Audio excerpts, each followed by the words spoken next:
Господа, я предлагаю начать нашу следующую сессию. Она является не то чтобы краеугольной сессией с точки зрения всей цепочки создания креативной индустрии моды, но, на мой взгляд, сейчас является основной. Тема сегодняшней нашей дискуссии называется «Кадры для индустрии. Что должен знать выпускник школы моды, чтобы стать успешным». И сегодня в рамках нашего диалога я хотела представить, наверное, образовательную икону индустрии моды, наших гостей, руководителей ключевых ведущих университетов фэшн и дизайна Италии. В первую очередь Барбара Trebitsch, глава факультета моды Domus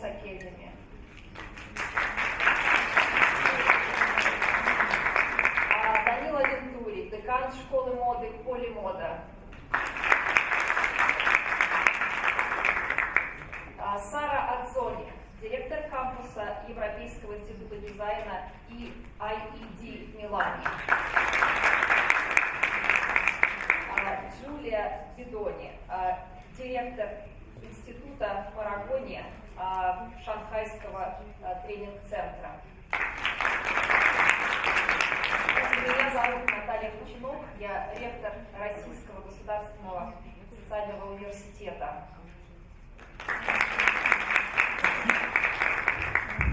Хочу сказать, что в зале присутствуют тоже уважаемые гости и наши коллеги, партнеры. Это прежде всего университет дизайна и технологий и образовательные площадки российских вузов, которые занимаются развитием образования в сфере моды.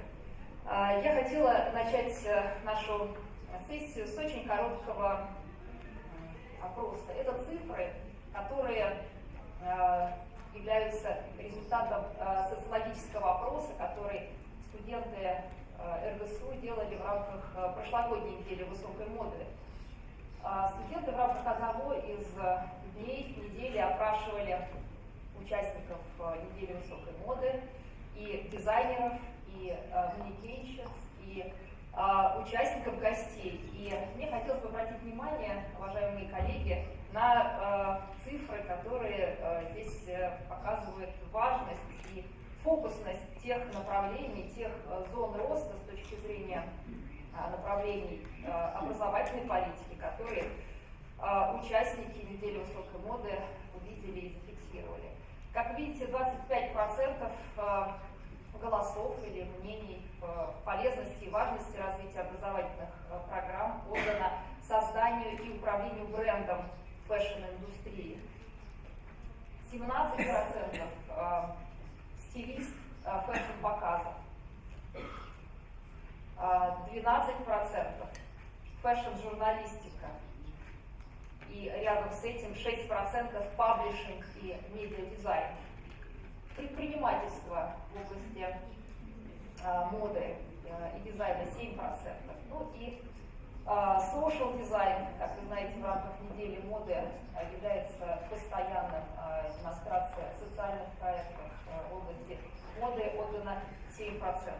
Эти цифры показательные, на мой взгляд, они отражают всю ту нить, красную нить дискуссии, которую мы уже ведем в рамках данной конференции и на уровне государственного регулирования, и на уровне диалога с ведущими дизайнерами мира и России, которые вы слышали с этой площадки. Ну и если говорить о том, в каких условиях сейчас формируется и развивается система образования в области фэшна, в области дизайна, то, конечно же, это мировые тренды. Я здесь, безусловно, не беру общую, так скажем, экономическую или общеполитическую ситуацию сейчас в России с точки зрения,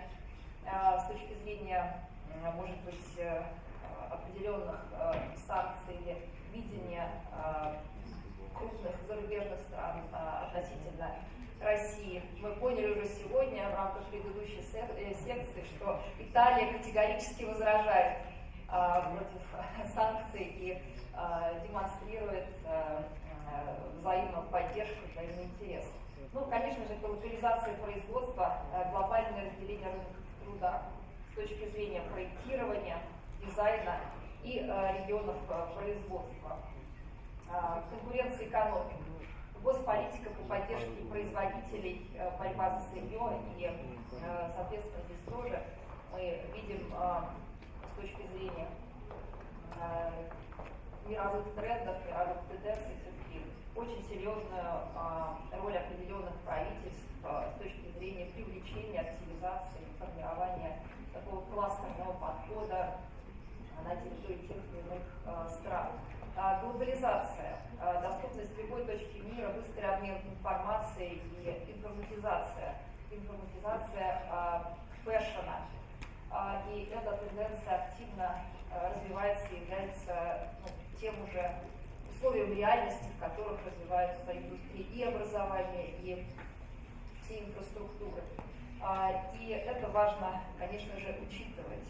Ну и если говорить о проблемах, и здесь мы попробовали положить на слайд все-таки проблемы российской действительности, потому что цель все-таки сблизить наши полярные мнения, идеологию, создав в Москве точку притяжения индустрии фэшена для того, чтобы действительно Москва стала неотъемлемой частью всей цепочки мировой фэшн-индустрии. Это ориентация на промышленное производство. У нас прекрасное промышленное производство, масштабное, качественное, но очень узкая специализация.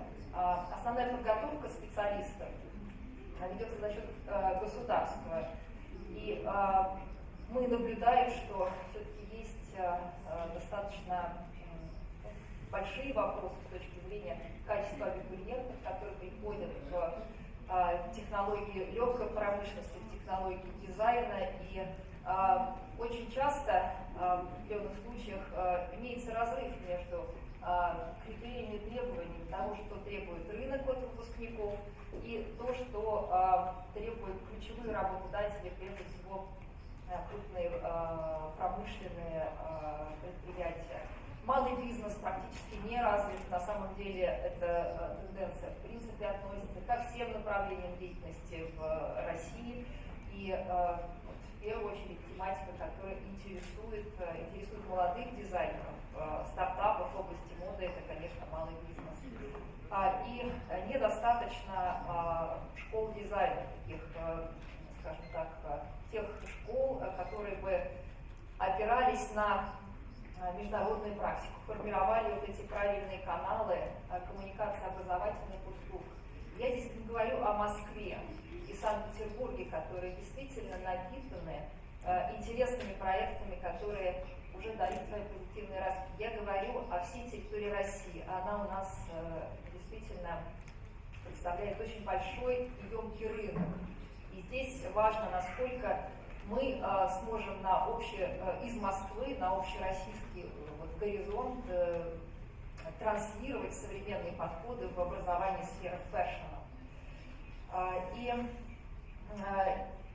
наверное, на этом я все, наверное, с точки зрения общих фраз. И я хотела бы попросить Барбару Trebitsch, главу факультета моды Domus, все-таки поделиться с нами о мировых трендах состояния образовательной индустрии в сфере моды, о тех вызовах и направлениях, на которых думает передовая школа Domus для того, чтобы подготовить своевременные востребованные кадры в области фэшна.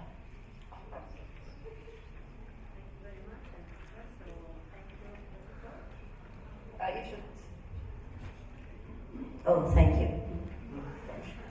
Okay, thank you very much. And first of all, thank you for inviting me to this prestigious event. Well, the question is kind of difficult. If I may, I would like reading a quote first before answering your question. There's a book which is called The Wastemakers It's a book in which was promoted an expose of the systematic attempt of business to make us wasteful, debt-ridden, permanently discontented individuals. The author divided planned obsolescence into two subcategories: obsolescence of desirability and obsolescence of function. Obsolescence of desirability, also called psychological obsolescence, refer to marketers' attempt to wear out a product in the owner's mind. The author is quoting industrial designer, very famous, that wrote, "Design is an attempt to make a contribution through change. Where no contribution is made or can be made, the only process available for giving the illusion of change is styling." This was written in 1960 by Vance Packard, and the quote is from George Nelson, which is one of the fathers of the industrial design in the United States. I think it was interesting to start with a quote like that because it looks like it has been written now. And this is creating a picture, even though in a small scale, of the huge changes that fashion is going through globally. Because we cannot talk anymore about fashion in terms of local fashion. It's not Italian fashion, it's not American fashion, it's not UK fashion, it's not Russian fashion. Obviously, there are differences, but the point is that the market is global. The market has gone global. And this is an advantage and a problem. In Domus Academy, we welcome every year students that are attending masters of different natures. Not only designers, but also visuals, stylists, fashion brand manager, communicator, luxury brand manager, and so on. And we are used to welcome people that is coming from a multicultural hub. 99% of our students are coming from abroad, not from Italy. So this gives us a great chance to overview and understand which are the needs and which is the education they come from, that is not only geographically diverse, but also in terms of approach to the subject. The point is that everything is changing so rapidly that we need to really think on how a structure with regulation, like an educational institution, can be flexible at the same time, offering the students the chance to build their own profile. I will make you an example. We just started in September a new structure in which students can select different options during their masters. Also doing workshops we call learning by designing approach in other areas that are not traditionally set in their own line of learning. Let's say, for example, a student of fashion design, after having done